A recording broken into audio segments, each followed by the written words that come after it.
नमस्कार। निशुल्क ज्योतिष परामर्श केंद्र में आप सबका स्वागत है। आज दिनांक 11 मई 2025 रविवार। जैसा कि कल हमारी चर्चा ऊर्जा स्रोत पर हुई थी कि सबसे महत्वपूर्ण तत्व यदि कोई है तो वह ऊर्जा है। और ऊर्जा को जब हम समझते हैं तो ऊर्जा में दो प्रारूप होते हैं, नेगेटिव और पॉजिटिव। जहाँ पॉजिटिविटी होती है वहाँ साधना होती है, जहाँ साधना होती है वहाँ संतुष्टि होती है, वहाँ ब्रह्मांड आकाश का पृथ्वी से मिलन होता है। और जहाँ नेगेटिविटी होती है वहाँ कष्ट होता है, परेशानियाँ होती है, अधूरापन होता है और आकाश और पृथ्वी को छोड़ पाताल वहाँ होता है, अर्थात गहराई होती है, खाई होती है, कुआं होता है। इसे आप किसी भी प्रकार से समझ सकते हैं। अब आप इसको पॉजिटिविटी को जब देखते हैं तो हमें सबसे पहले भगवान शिव के बारे में समझना होगा। भगवान शिव जो कि दाम्पत्य बंधन में भी हैं,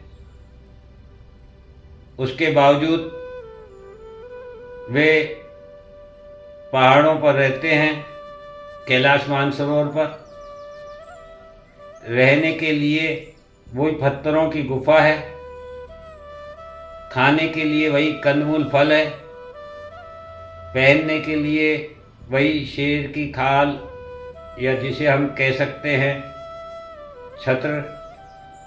छत्रसाल, और हमेशा साधना में लीन रहते हैं। तो वे हमें यही बताते हैं और उनका श्रृंगार भी भस्म है। तो उनके जो चरित्र से हम समझ सकते हैं, सीख सकते हैं। तो वे ये बताते हैं कि ऐसा नहीं है कि आप दाम्पत्य भाव में रहकर सांसारिक अवस्था में रहते हुए आप साधना में लीन नहीं हो सकते हैं। साधना में रहने के लिए आपको किन्हीं पहाड़ों की गुफाओं की आवश्यकता नहीं है, किसी विशेष वस्त्रों की आवश्यकता नहीं है, किसी विशेष स्थान की आवश्यकता नहीं है, किसी विशेष मंत्र की आवश्यकता नहीं है।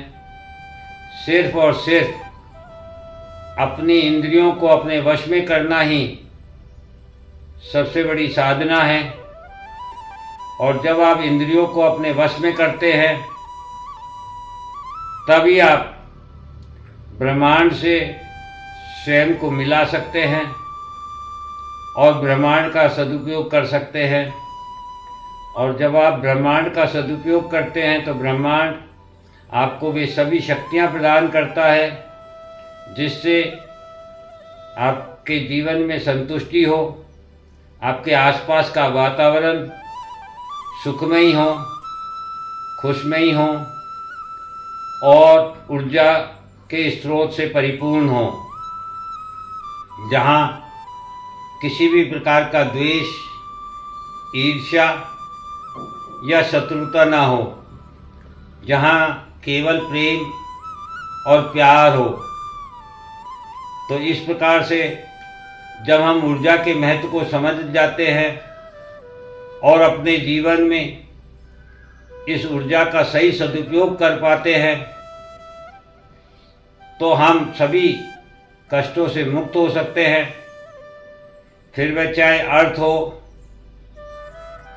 चाहे मानसिक हो, चाहे सामाजिक हो, किसी भी प्रकार का हमें कोई कष्ट प्राप्त नहीं हो सकता है, क्योंकि जो कुछ भी है वह सभी एक ऊर्जा का स्रोत है। जिस प्रकार से हमारी जो सांसें चल रही है ये भी ऊर्जा का स्रोत है। हम अपने जीवन में जो भी कर्म करते हैं, उस कर्म को करने के लिए जो शक्ति प्राप्त होती है वह भी ऊर्जा का स्रोत है। जो कुछ हम भोग करते हैं, भोजन करते हैं, उसको पचाने के लिए भी ऊर्जा का उपयोग होता है।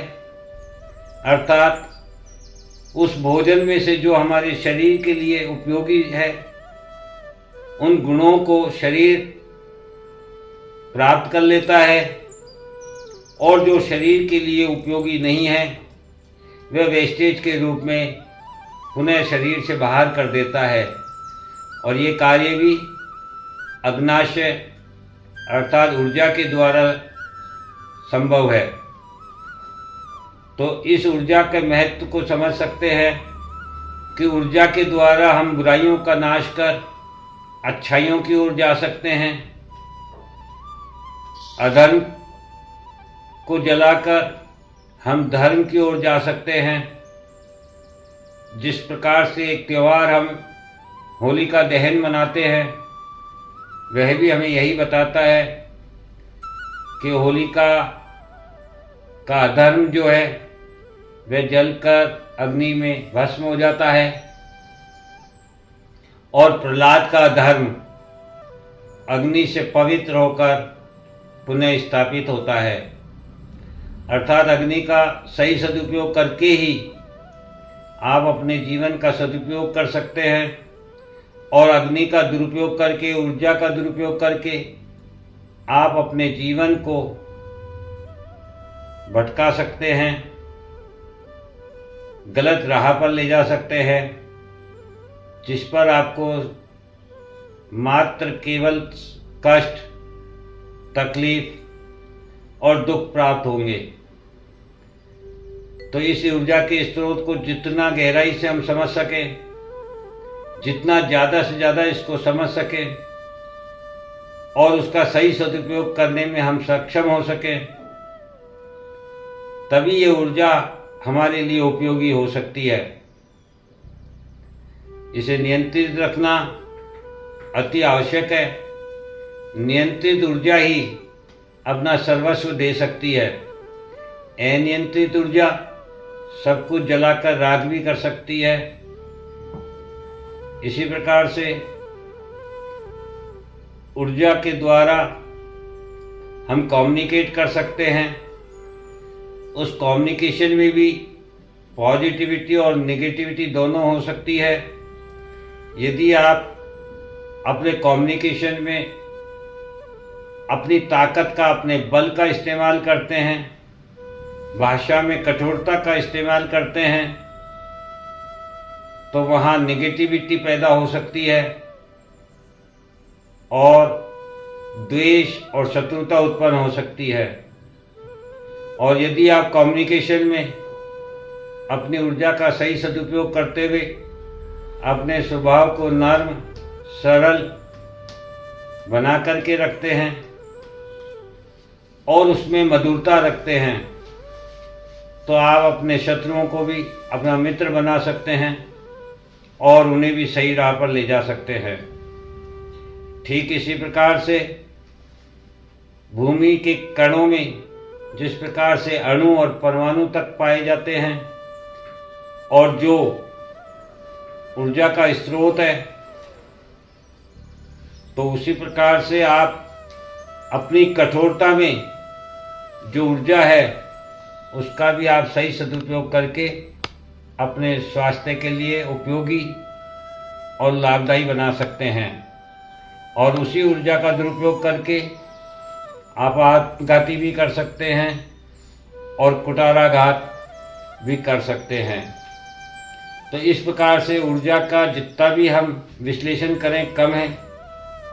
इस ऊर्जा के स्रोत को जब आप समझ जाएंगे तो आपके सभी काम पॉजिटिविटी की ओर, सकारात्मकता की ओर जाएंगे, जो आपको संतुष्टि प्रदान करेंगे, खुशी प्रदान करेंगे, और आपको उस संतुष्टि के द्वारा ही पूर्णता प्राप्त होगी, जिससे आपको ज्ञान प्राप्त होगा, ज्ञान से आपको सम्मान प्राप्त होगा, और मान सम्मान के द्वारा जो संतुष्टि प्राप्त होगी वह मुद्रा के रूप में भी संपूर्णता प्रदान करेगी और आपके जीवन का वास्तविक स्वरूप आपके सामने होगा। इस प्रकार से आप अपने जीवन को समझ सकते हैं, ब्रह्मांड को समझ सकते हैं और स्वयं को सदुपयोगी बना सकते हैं। जय हिंद, जय भारत।